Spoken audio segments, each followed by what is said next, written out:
به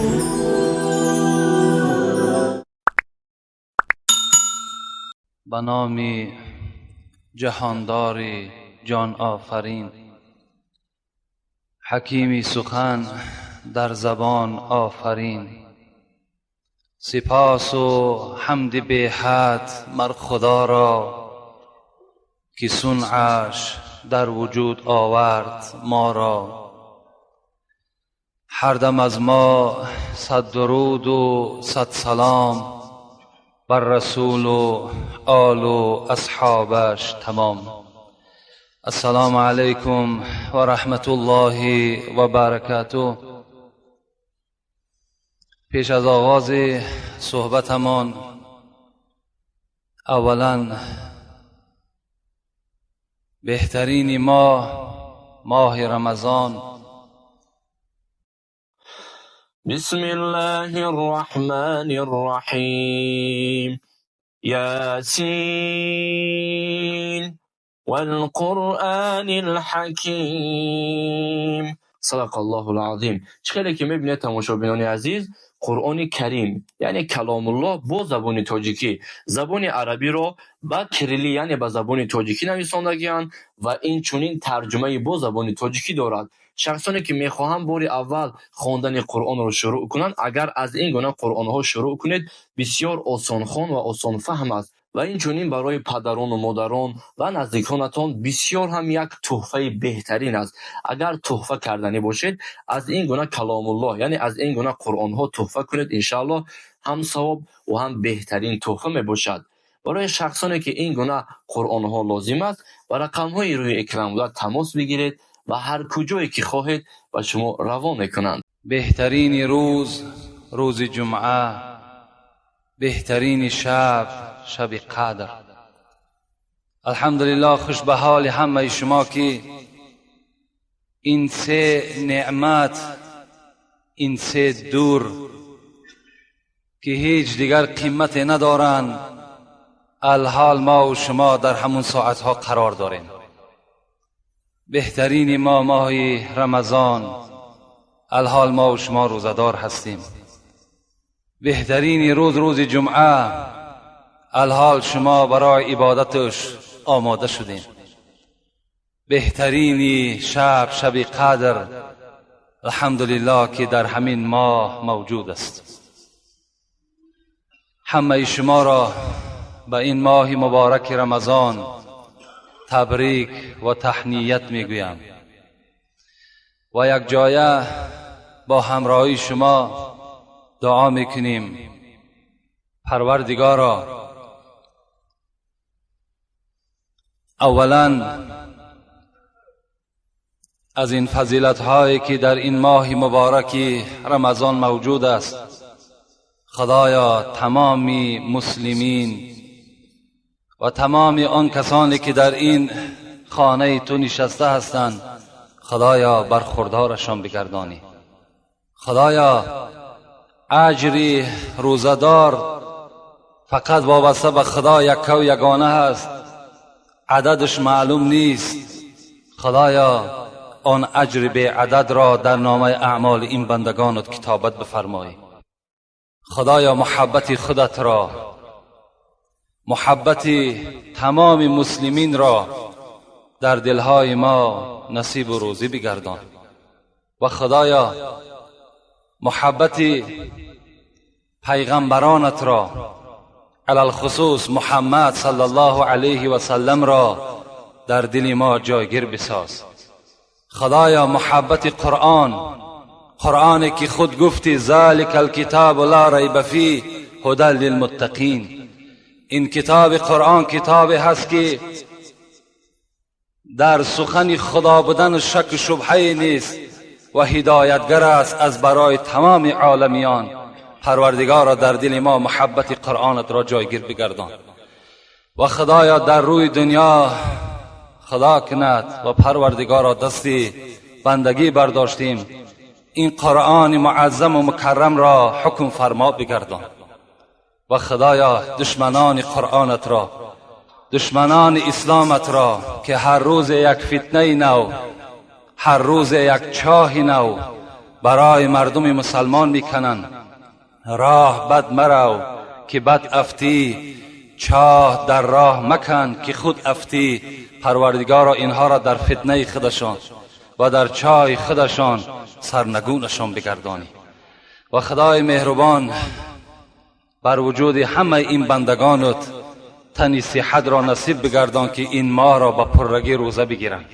خدایا درد غم از خاندانشان از وجودشان دور بساز. خدایا تمامی ناداری، کمبودی، فقر، تنگ دستی را از خاندان مسلمین پروردگار را برداشته بگردان. اللهم اعین علی ذکرک و شکرک و حسن عبادتک برحمتک یا ارحم الراحمین. قال رسول الله صلی الله علیه و سلم: وما انتم في اهل الشرك الا كشعرة البيضاء في جلد الثور الاسود او كشعرة الاسود في جلد الثور الاحمر. رسول اکرم صلی الله علیه و سلم به ما و شما خبر دادن، گفتین مسلمان و مردم مسلمان که شعرت البیضا مثل یک تار پشم سفید است، فی جلد الثور الاسود، در پوست از برزگاوی سیاه به منزله یک تار از اون هست. یک برزگاوی سیاهی که پوست کلان دارد، رسول الله گفتند مردم مسلمان به منزله یک تار سفید در بین این پوست از کلان هست. او که شعرت الاسود، یا مثل یک تار موی سرخ فی جلد ثور الاسود، یا یک تار موی از سیاه در پوست برزگاوی از سرخ است. یعنی رسول اکرم عدد مسلمان ها را بر ما و شما خبر دادن که خیلی کم هستند. در عصر امروز اگر نشاندادها خبر دهد که از 6 یا 6.5 میلیارد آدم در روی دنیا زندگی میکند، فقط از اینها 1 یا 1.5 میلیاردش مسلمان است و اطراف دیگر همه منافقین و مشرکین و کافرین چکار کردن؟ احاطه کردن. لکن الحمدلله که مردم مسلمان اگر در راه قدم زند، خداوند بر او ثواب میدهد. اگر عادی ترین گپی که با زن خود گپ میزند، خداوند او را ثواب میدهد. اگر سر یک آدم مسلمان دستمال میکنیم، خداوند بر همین عادی ترین کار ما و شما ثواب میدهد. رسول اکرم گفتند حتی که اگر شما به زن خود خانه‌داری کنین، خداوند در همون بر شما اجر میدهد. صحابه گفتند یا رسول الله،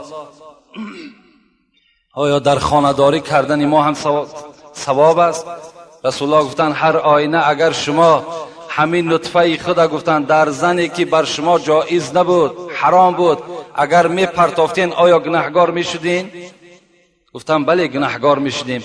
گفتند مادامی که نطفه خود در زن حلال خود می پرتایین، هر آینه شما اجر می گیرین.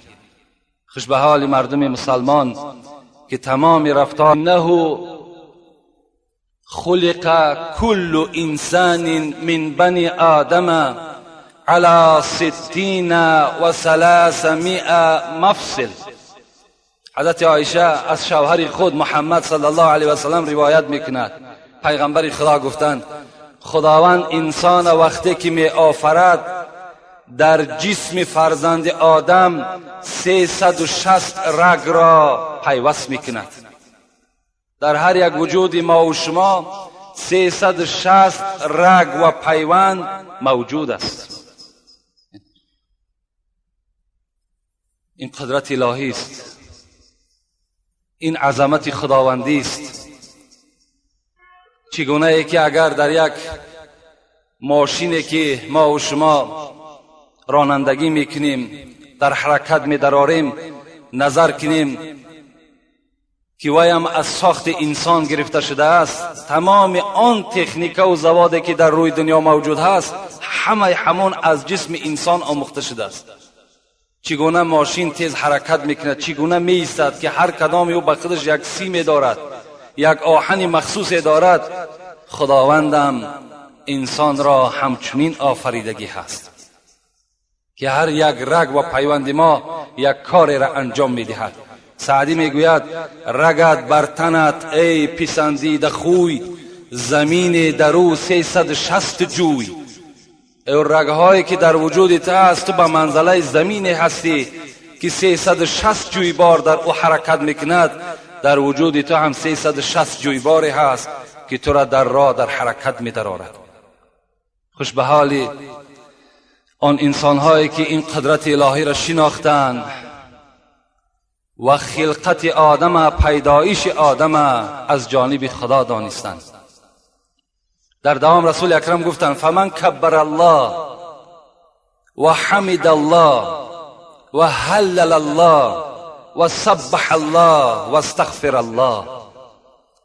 اگر کدام شخص یک بار بگوید الله اکبر، یک بار بگوید لا اله الا الله، یک بار بگوید الحمدلله، یک بار بگوید سبحان الله، او عزل حجر عن طریق الناس، یا یک سنگ را پیغمبر گفتن از راه میگیرد و بیره میکند، او شوکتن، یا یک خار را از راه مسلمان ها بیره میکند، او عزما عن طریق، یا یک استخوان را پیغمبر خدا گفتن از راه بیراه میکند، او امر بالمعروف او نهی عن المنکر، یا امر معروف میکند یا نهی منکر میکند. عدد 60 و 300. خداوند بر همون بنده موافق همین 360 رگی که دارد 360 ثواب در نامه اعمالش می نویسد. زیرا که برای یک امر معروف و نهی منکر از من کردن یا از شما کردن 360 رگ خدمت میکند. برای یک مسجد قدم زدن پاهایی که حرکت میکند 360 رگ این پایها را در حرکت میدارد.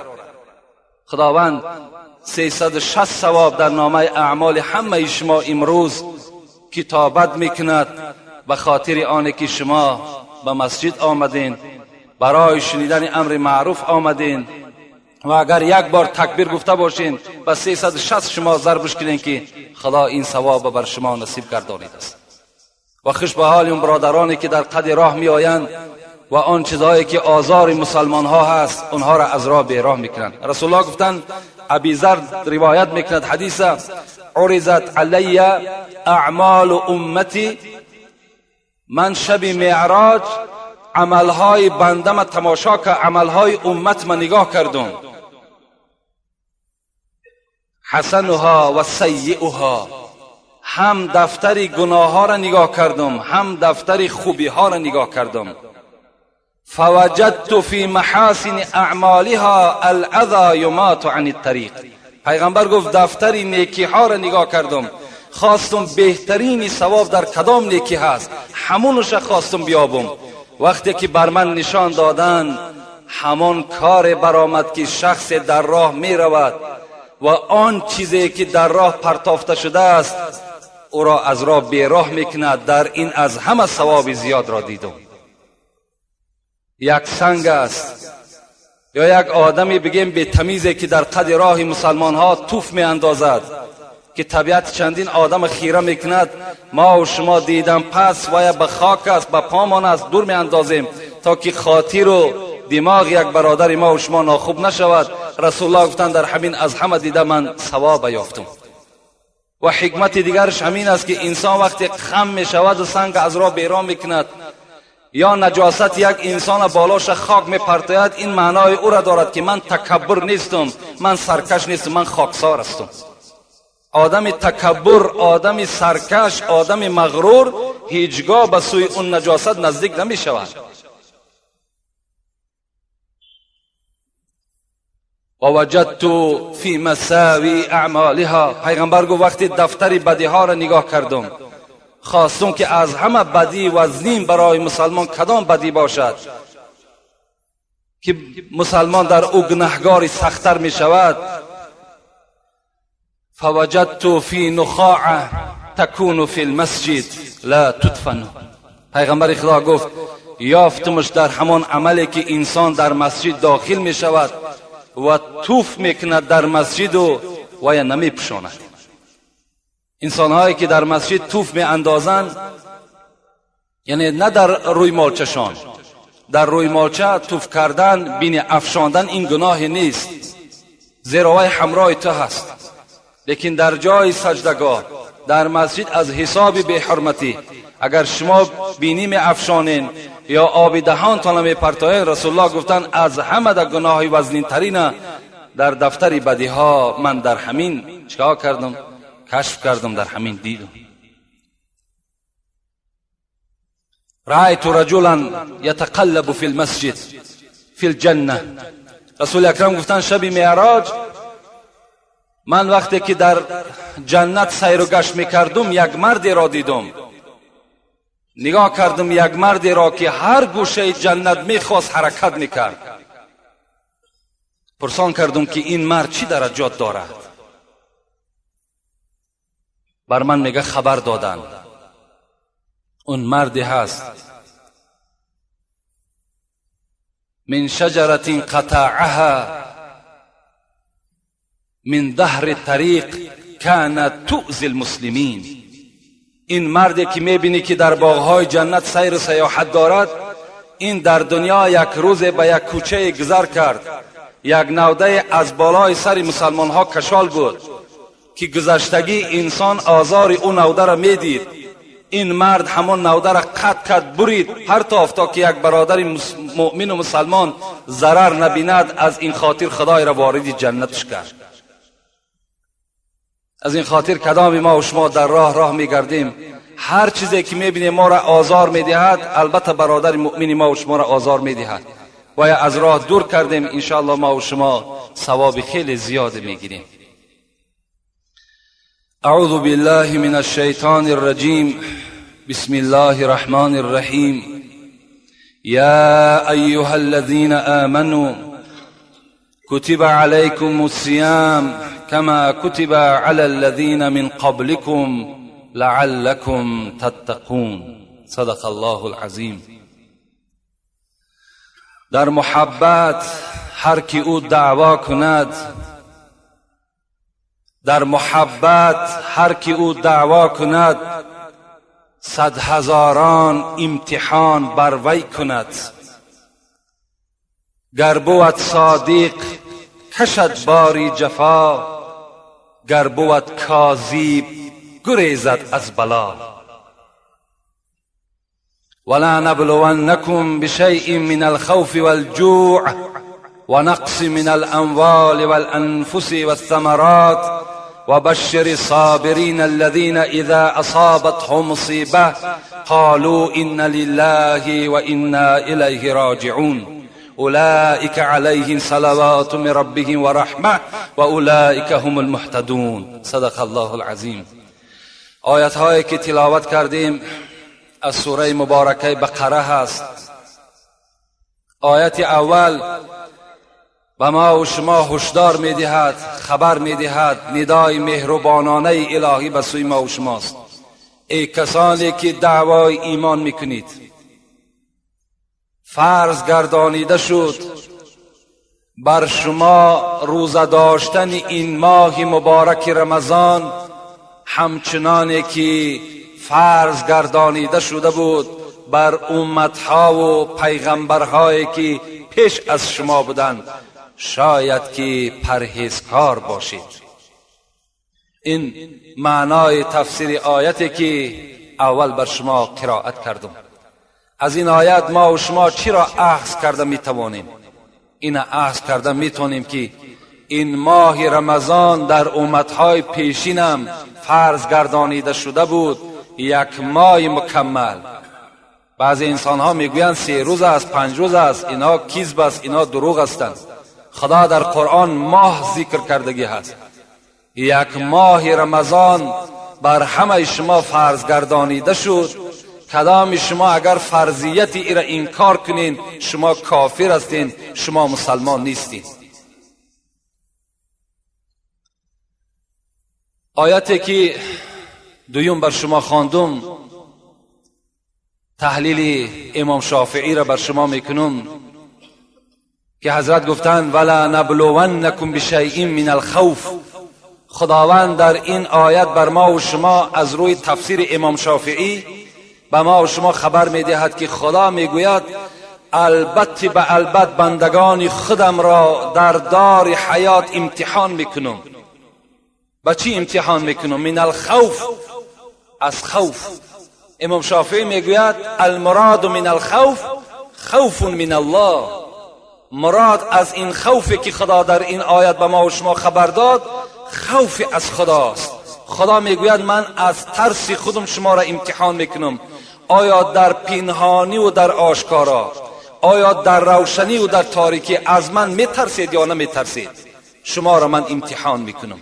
یک حادثه و یک عمل پیش شما میارم، در تنهایی هم میسنجم تان، در آشکارا هم میسنجم. کنی حال تو چگونه هست؟ کنی در همه صورتها از من میترسی یا نمیترسی؟ مراد از خوف امام شافعی میگوید همین است. والجوع موضوع ما و شما. المراد من الجوع صوم رمضان. امام شافعی میگوید خدا میگوید که من بندگانم در گرسنگی میسنجم، در گرسنگی امتحانشان میکنم. امام شافعی گفتند که این مراد از گرسنگی خداوند ماه مبارک رمضان در نظر دارد که آیا من یک ماه مبارک که عبارت از گرسنگی و تشنگی هست بالای بنده ها میارم، آیا طاقت دارن یا ندارن؟ آیا احترام ماه مبارک میکنن یا نمیکنن؟ آیا در امر خدای خود سر میفرارن یا نمیفرارن؟ در این من بندگان خدا امتحان میکنم. از این خاطر است که شاعر گفتند در محبت هر که او دعوا کند، کسی میگوید من محب خدا هستم، من محب پیغمبری خدا هستم، 100 هزاران امتحان بر وی کند. خدا در این 50 ساله و 60 ساله حیات شما 100 هزار امتحان بالای شما میاره. گر بود صادق کشد باری جفا، اگر دعواش حقانی باشد، در اصل محب خدا، محب پیغمبری خدا باشد، تمام این مصیبت، تمام این سنجشا را در گردن خود میبردارد و شکر میکند. گر بود کاذب گریزد از بلا. یکی اگر دروغگو باشد، دعواش دعوای دروغ باشد، اینا در حال خودشان را خواه در حالت رمضان باشد، خواه در حالت خوف از خدا باشد، خواه در حالت یگان ضرر بر زراعتش باشد، خواه در حالتی که مصیبت بر خانش می آید، البته خودش را نشان می دهد.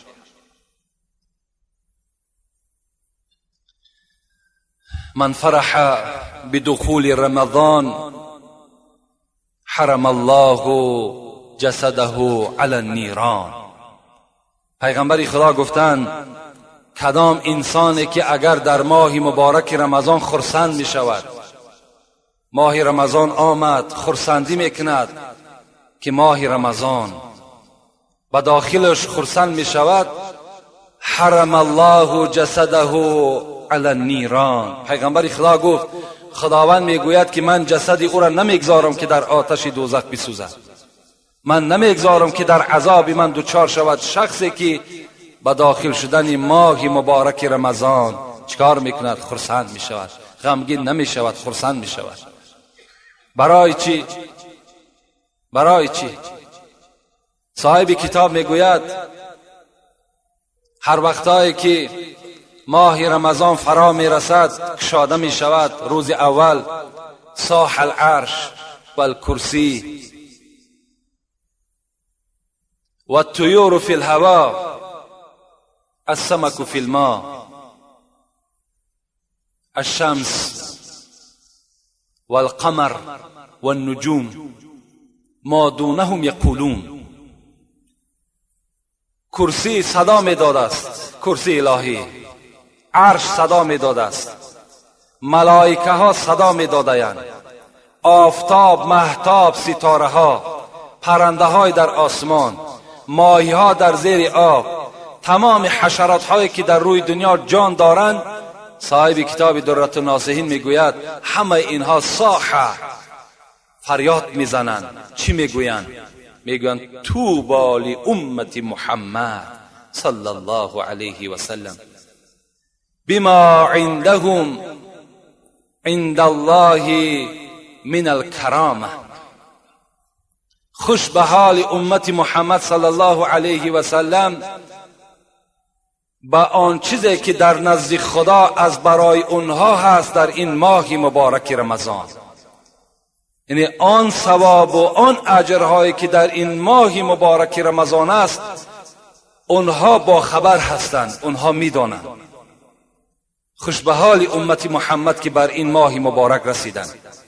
حدیث قدسی است که خداوند میگوید کل عمل ابن آدم له الا الصوم فانه لی و انا اجزی به. چی میگوید؟ پیغمبر خدا میگوید، خداوند میگوید که همه عمل فرزند آدم از برای خودی وی است مگر روزه. روزه از من است، زیرا که بنده از خاطر من نه طعام میخورد، نه شراب مینوشد، نه همراه زنش خانه‌داری میکند، همه از برای من است. از این خاطر جزا و مکافات آدم روزه‌دار من خود میدهم. خداوند خود وعده کرده است لأن الحسنات مجتمعة و طاعت مقبولة و دعوات مستجابة و الذنوب مغفورة و الجنة مشتاقة لهم. صاحب کتاب میگوید زیرا اینکه در ماه مبارک رمضان نیکی های شما 1/700 ضرب کرده می شود. تمام طاعتی که شما نیم کاله هم که انجامش میتین خداوند اون قبول میسازد. دعایی که شما به سوی خدا میبردارین، دست هاتون طلب بکنین، خدا قبولش میکند. گناه های شما را خداوند مغفرت میکند. بازم همه این چه است؟ جنت مشتاق آدم روزدار است که آدم روزدار در داخل خودش جنت به اذن الهی جای میکند. اذا جاء رمضان فتحت ابواب الجنه و غلقت ابواب النار و صفدت الشیاطین. پیغمبر میگوید وقتی رمضان آمد درهای جنت باز کرده میشوند، درهای آتش دوزخ بسته میشوند و شیطانها در تمام روی دنیا بسته میشوند. در این یک ماه تمام مردم مسلمان از شیطان ایمن هستند. اگر کدام از ما و شما را خداوند نصیب کرده باشد در این ماه سفر ما و شما را به سوی آخرت، از روی وعده پیغمبر خدا درهای جنت برای ما و شما باز کردگی هست. ما و شما راستن به چی میریم؟ وارد جنت میشویم. از عذاب خدا به حرمت این ماه مبارک ما و شما ایمن میمونیم. انشاءالله در باب این فضیلت های ماه رمضان با شما صحبت ها میکنیم.